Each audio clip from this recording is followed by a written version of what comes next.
Video podcast Crecer en Igualdad, del programa Crecer Rural, ejecutado por CEDEPAS Norte con el apoyo de Manos Unidas. Episodio 6. Hombres y mujeres tenemos los mismos derechos, con Fran Pérez. Hoy presentamos Hombres y mujeres tenemos los mismos derechos. Y si eso es cierto, ¿por qué siguen existiendo en el Perú las brechas de género? Es decir, que hombres y mujeres no tenemos acceso a los mismos derechos. Por ejemplo, en nuestro país, las personas que no tienen ingresos propios, en el caso de los varones, son un 13%, en tanto las mujeres son un 29%, es decir, más del doble. Esta realidad no la podemos evadir ni ocultar, por el contrario, hay que hacerla visible para que tanto hombres como mujeres, sin importar su procedencia, ni su clase social, ni su orientación sexual, ni su identidad de género, ni tampoco su identidad étnica, puedan acceder a los mismos derechos. Sobre este tema vamos a conversar con Fran Pérez León. Él es sociólogo, especialista en igualdad de género, consultor en estos temas y también en la formación de adultos. Viene trabajando estos temas durante muchos años. Bienvenido, Fran, un gusto tenerte con nosotros. Y además, tú también eres consultor del programa Crecer Rural que ejecuta CEDEPAS Norte con el financiamiento de Manos Unidas en el marco del que estamos haciendo este podcast. Así que has trabajado en nuestras comunidades y creo que es importante tener tu apreciación. La primera pregunta, Fray, es ¿por qué a pesar de que en la Constitución política de nuestro país se reconoce la igualdad de todas las personas, incluidos hombres y mujeres ante la ley, sin embargo, en la realidad no tenemos una igualdad sustantiva o real? Hola Eliana, muchas gracias por la invitación a ti y al equipo de CEDEPAS Norte.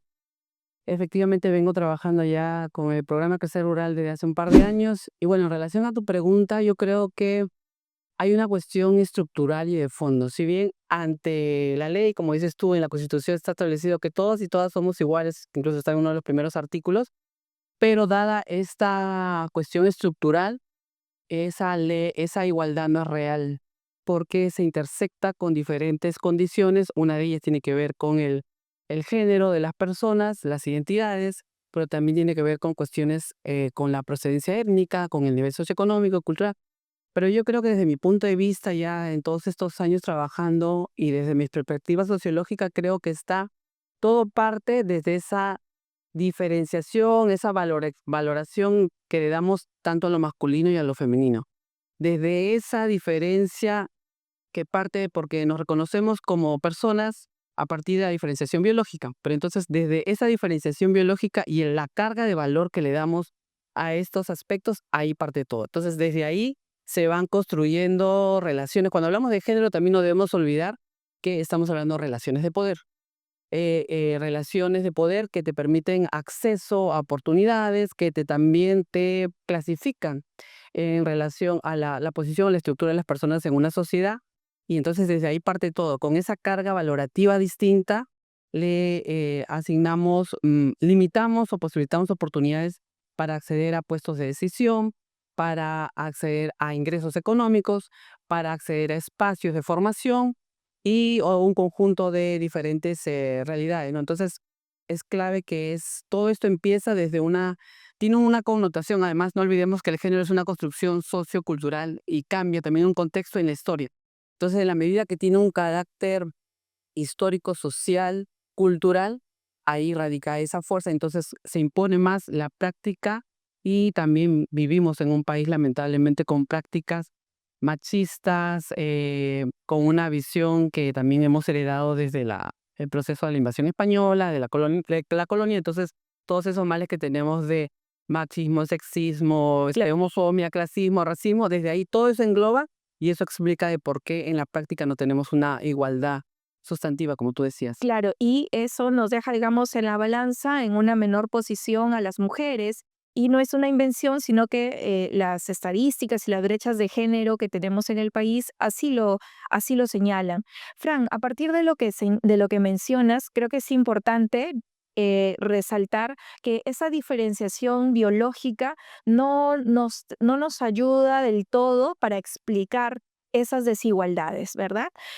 Sino más bien entran otros elementos como el aspecto cultural que lo has mencionado y que muchas veces es mucho más complicado lograr los cambios. Por eso es que es importante que entendamos que hay que seguir impulsando políticas públicas para generar estos cambios, por más que digamos ya venimos 30 años, varios años trabajando en políticas de igualdad de género. Pero en este momento nuestro país justamente está pasando por un momento complicado, hay un ataque a las políticas de igualdad de género. Entonces, mi consulta es, ¿por qué es necesario hablar sobre igualdad de género y no basta solamente con hablar de las desigualdades entre hombres y mujeres? Bueno, en relación a ese tema, ahí yo considero que tú mencionas el tema de las políticas públicas. Entonces, sabiendo que ante la Constitución hay un mandato que por ley, en teoría, todos deberíamos tener igualdad en el acceso a oportunidades, derechos, beneficios, pero la ley o sea, la ley no basta. Entonces, en ese caso, necesitaríamos que para que esa ley se haga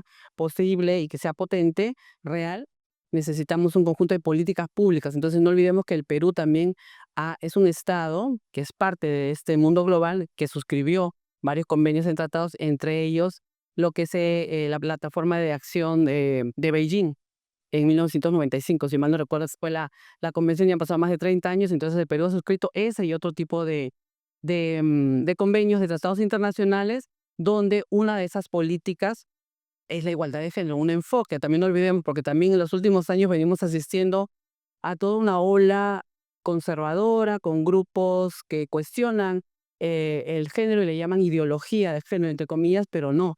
Cuando hablamos del el género es un enfoque, es una disciplina que tiene toda una teoría detrás de. Hay una teoría organizada por conceptos, elementos, hay herramientas para poder medir, potencial. Entonces, el género debemos entenderlo como una política, como una herramienta y, como yo también siempre digo, como una apuesta de vida por la igualdad, por el beneficio de las personas. Entonces, en ese contexto, hablar de igualdad de género, más que igualdad de oportunidades entre hombres y mujeres, que esa es otra visión que yo siento que se está retrocediendo con la aprobación Yes. de esta ley reciente, la 8731, que cuestiona y que vuelve, digamos, nos retrocede. Nos retrocede hasta el siglo pasado, Frank, que no hablábamos justamente de igualdad de hombres y mujeres, ¿verdad? Y recién a partir del 2000, con el Plan Nacional de Igualdad de Género, el primero que tenemos es que empezamos a mirar justamente estos aspectos de diferencias culturales que también hay que trabajarlos. Claro, y te decía que es la aprobación en el Pleno del Congreso, recientemente la ley 8731, por ejemplo, ya cuestiona, y eso ya se venía trabajando, la ESI, desaparece la ESI de la educación sexual integral de nuestra currícula educativa, se trae abajo la Política Nacional de Igualdad de Género, la famosa PENIG, que era nuestra política madre, yo llamaba, porque ahí establecía todo el conjunto de objetivos, lineamientos y servicios que tenían que transversalizarse en todo el Estado peruano, y que lamentablemente con estas propuestas que provienen de una congresista que tiene un sesgo muy conservador y que antepone su fe religiosa ante aspectos que tienen que ver con política pública, con problemáticas que enfrenta sobre todo, afectan a nuestras hermanas mujeres, especialmente de zonas rurales. Ese es un retroceso. Entonces, ahí estamos en ese tránsito, ¿no? Entonces, no se trata de hablar de igualdad de oportunidades, sino que entonces hay que hablar de la igualdad de género, como es la igualdad de género, en resumen, es esta valoración igualitaria que debiéramos darle a las costumbres, a los roles, porque normalmente sabemos que se valora más el rol productivo que el rol reproductivo de cuidados, y eso debe suponer que tanto personas, hombres y mujeres, en nuestra diversidad de condiciones, que sí me parece que debería ser la categoría, más allá de hablar de igualdad de oportunidades, sino que es reconocer esa variante, ese espectro amplio que tenemos las personas, entonces hablar de igualdad de género y que eso se aplique en que todas las personas, que el ejercicio de nuestros derechos, el acceso a oportunidades, no debería estar restringido por esa diferenciación biológica por la que hemos empezado hablando, sino que eso tiene que ser, y además pasar de esa visión dicotómica que se tenía hace algunos años, de hablar de hombre y mujer, de esa visión más binaria. Entonces ahora, ya saben, por las experiencias de vida de las propias personas, por aportes del movimiento feminista, del movimiento de mujeres y también de las compañeras, compañeros, compañeras de la comunidad LGTBIQ+, entonces ya amplía el espectro. Entonces no podemos hablar solo de hombre y mujer desde esa visión clásica, sino que hay que hablar, y el género como categoría te permite visibilizar esas identidades y las maneras como las personas se autoperciben, ¿no? Y en ese caso, el Estado peruano debiera, desde esa visión más laica, promover políticas públicas que aseguren el acceso a igualdad de oportunidades y derechos de las personas. Correcto, porque la categoría de género también nos lleva a entender esto que decías tú, ¿no? Que en el mundo, en nuestra sociedad, no solamente están los hombres y mujeres heterosexuales, ¿no? También están las personas trans, están también los compañeros, compañeras, homosexuales, bisexuales, en fin, ¿no? Entonces hay una gran diversidad que merecen el mismo trato ante la ley, los mismos derechos también, ¿no?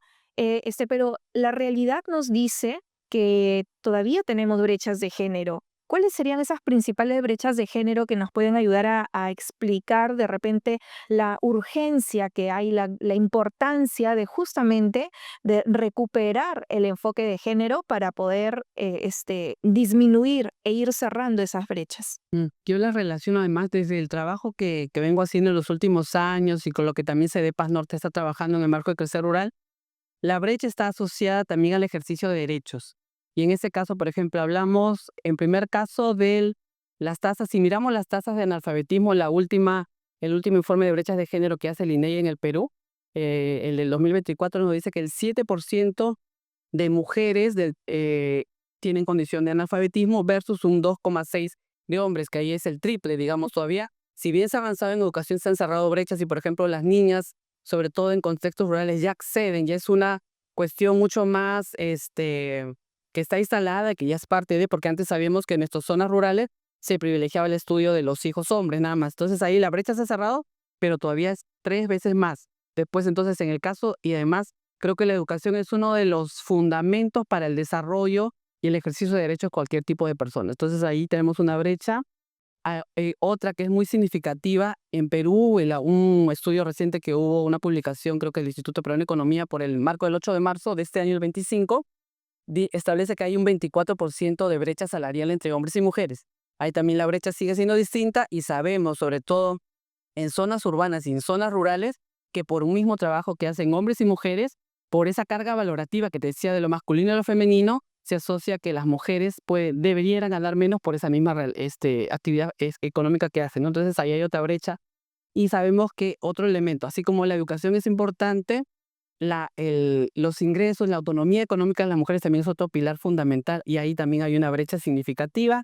Si lo asocias el tema económico al aspecto de la tenencia, por ejemplo, de tierras, la posesión de tierras también, ahí tenemos un dato que a nivel de tenencia de tierras, los hombres poseen 3% o 3,0 hectáreas versus las mujeres que poseen 1,8% de hectáreas. Entonces también hay una brecha que es significativa e importante en el tema del acceso a recursos, beneficios, que también es otra dimensión que Claro, es visible. que implica también por ejemplo, las posibilidades que pueden tener las mujeres que son menores para acceder a créditos o en general otro tipo de propiedades, ¿no? Entonces, esas brechas y otras más nos hablan justamente de esa balanza desigual que hay entre hombres y mujeres.